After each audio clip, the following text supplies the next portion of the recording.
For it was Nietzsche's historic achievement to understand more clearly than any other philosopher, certainly more clearly than his counterparts in Anglo-Saxon emotivism and continental existentialism, not only that what purported to be appeals to objectivity were in fact expressions of subjective will, but also the nature of the problems that they posed for moral philosophy.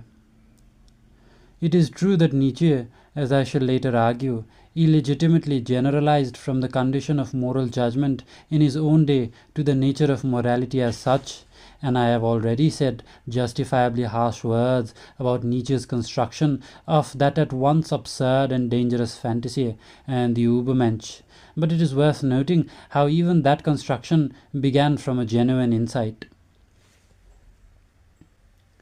In a famous passage in the Gay Science, section 335, Nietzsche jeers at the notion of basing morality on inner moral sentiments, on conscience on the one hand, or on the Kantian categorical imperative on universalizability on the other. In 5 swift, witty, and cogent paragraphs, he disposes of both what I have called the Enlightenment project to discover rational foundations for an objective morality, and of the confidence of the everyday moral agent in post-Enlightenment culture that his moral practice and utterance are in good order. But Nietzsche then goes on to confront the problem that this act of destruction has created. The underlying structure of his argument is as follows.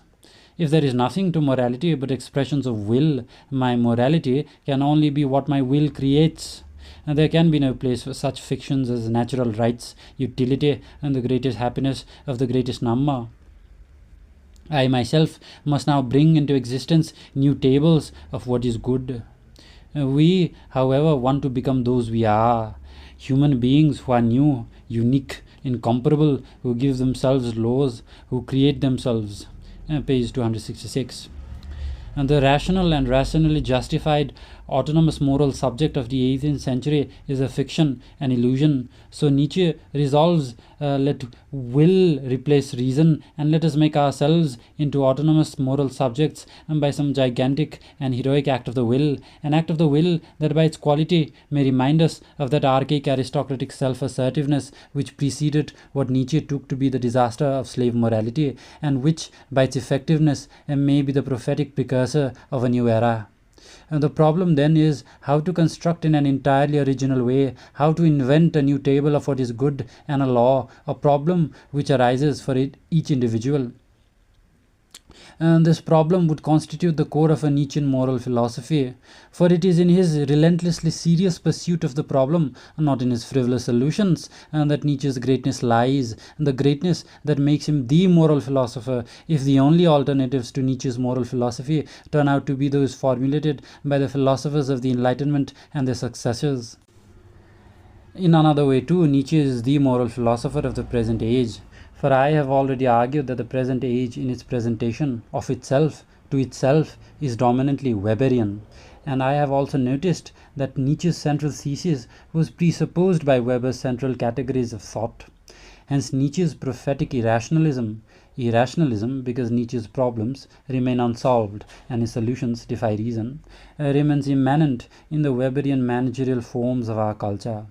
Whenever those immersed in the bureaucratic culture of the age try to think their way through to the moral foundations of what they are and what they do, and they will discover suppressed Nietzschean premises.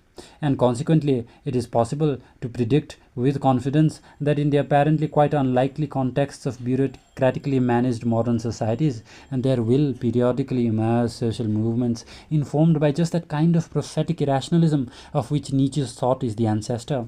Indeed, just because and insofar as contemporary Marxism is Weberian in substance, we can expect prophetic irrationalisms of the left as well as of the right. So it was with much student radicalism of the 60s. So Weber and Nietzsche together provide us with the key theoretical articulations of the contemporary social order, but what they delineate so clearly are the large-scale and dominant features of the modern social landscape. And just because they are so very effective in this regard, and they may be of little help in deciphering the small-scale counterparts of those features in the mundane transactions of everyday life. Fortunately, as I noticed earlier, we already have a sociology of everyday life which is the precise counterpart of the thought of Weber and Nietzsche, the sociology of interaction elaborated by Irving Goffman.